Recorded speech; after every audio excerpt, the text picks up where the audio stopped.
BSP प्रमुख मायावती ने India गठबंधन में जाने की अटकलों को खारिज कर दिया है। उन्होंने ट्वीट किया और ट्वीट में उन्होंने लिखा कि बीएसपी किसी भी गठबंधन के साथ नहीं जाएगी। उन्होंने साफ कर दिया कि 2007 की तरह ही बीएसपी आगामी 4 राज्यों के चुनाव और लोकसभा चुनाव अकेले लड़ेगी।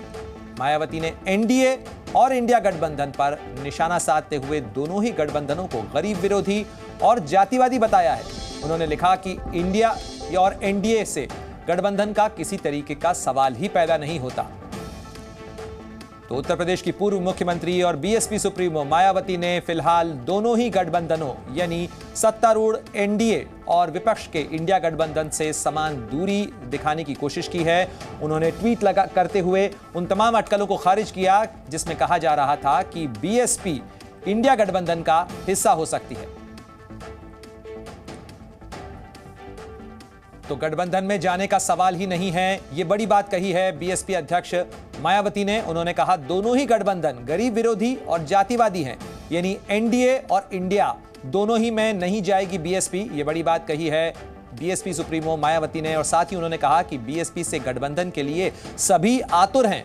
उन्होंने कहा कि विपक्ष बीएसपी पर गलत आरोप लगाता रहा है और विधानसभा चुनाव बीएसपी अकेले लड़ेगी, यानी जो आगामी 4 विधानसभा चुनाव हैं उनमें बीएसपी अकेले चुनाव लड़ेगी। और साथ ही उन्होंने यह भी साफ किया कि गठबंधन में जाने का तो सवाल ही नहीं उठता।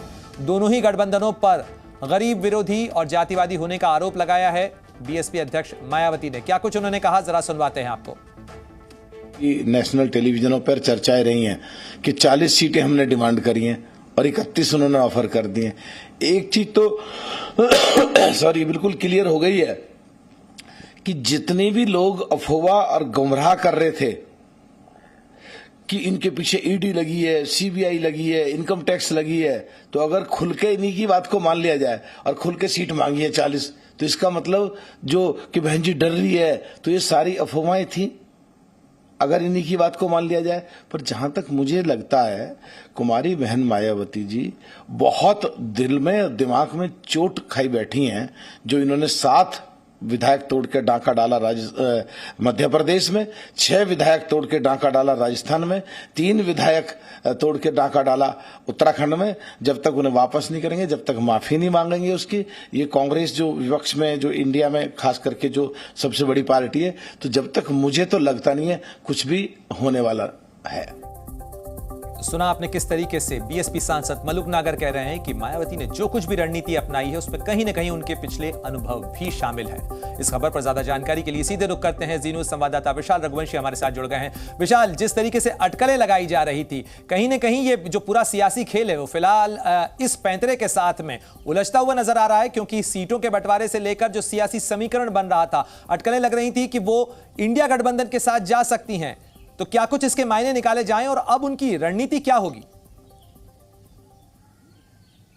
देखिए, बसपा ने बिल्कुल साफ कर दिया है कि वो अब इस गठबंधन का हिस्सा नहीं है। मतलब साफ है कि लगातार जो अटकलें चल रही थी कि वो इस गठबंधन में जा सकती हैं और सीटों को ऑफर को लेकर जो है बातचीत चल रही है, तो उससे अपने आप को दरकिनार कर दिया है। यहाँ तक कि उन्होंने इंडिया और एनडीए दोनों पर जो है निशाना साधा है, इसको जो है गरीबों के विरोधी बताया है। और लगातार बसपा सुप्रीमो इस बात को कहती आई हैं कि वो अकेले ही चुनाव लड़ेंगे। हालांकि अगर हम बात करें तो बसपा प्रमुख मायावती पिछली कई बैठकों में इस बात का जिक्र कर चुकी हैं कि वो लगातार अकेले ही जो है लोकसभा चुनाव लड़ेंगी और उनके जो प्रत्याशी हैं उनके चयन की प्रक्रिया भी शुरू हो चुकी है। लेकिन लगातार ये भी कहा जा रहा था कि इंडिया गठबंधन में वो जा सकती हैं, इस बात के कयास लगाए जा रहे थे। हालांकि इस बात को लेकर उन्होंने साफ तौर पर खंडन कर दिया। उन्होंने साफ कह दिया कि वो किसी भी तरह से गठबंधन का हिस्सा नहीं है और अकेले ही लोकसभा चुनाव में जाएंगी। कुछ राज्यों में जरूर जो वहाँ की लोकल पार्टी हैं उनसे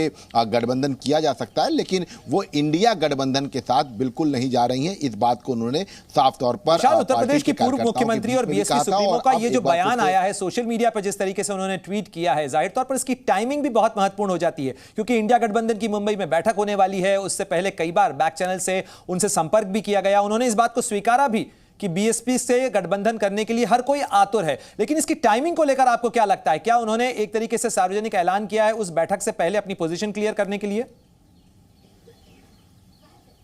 देखिए बिल्कुल ये सबसे बड़ी बात है जो आपने कहा कि बिल्कुल बैठक, चूंकि 31 तारीख को बैठक होनी है और आज इस तरह का बिल्कुल स्पष्ट बयान जो है वो उनकी तरफ से ट्वीट करके जारी कर दिया गया है। और जिस तरह से बसपा इस बात को कह चुकी है कि हाँ, उनसे जो है संपर्क किया गया था शुरुआत के, जब इंडिया का ये पूरा एक समझौता हो रहा था जिसमें तमाम दल आ रहे थे, उस वक्त उनसे जो है समझौते के लिए उनसे संपर्क किया गया था, लेकिन उन्होंने उस वक्त मना कर दिया था। और रही सीटों की बात, तो ये कहा जाता है मायावती के लिए, मायावती समझौते की नहीं शर्तों की राजनीति करती हैं और इसी वजह से शायद उनको गठबंधन में जो है एक अपने आप को असहजता महसूस हो रही होगी और इसी वजह से शायद बसपा ने अपनी अकेली राह चुनी है। हालांकि अगर आप परफॉर्मेंस देखेंगे तो 2022 का विधानसभा चुनाव बहुत अच्छा नहीं था बसपा के लिए, केवल एक विधायक उत्तर प्रदेश में आया था। हालांकि 2019 में जब वो गठबंधन करके गई थी, उत्तर प्रदेश में सपा और बसपा गठबंधन हुआ था, तब भी उन्होंने ये आरोप लगाया था कि सपा का जो वोट है वो ट्रांसफर नहीं हो पाया। बसपा का वोट जरूर ट्रांसफर हुआ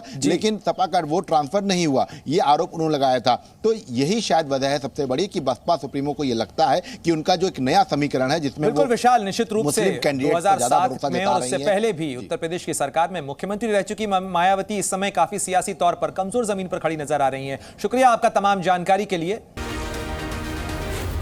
जी न्यूज़।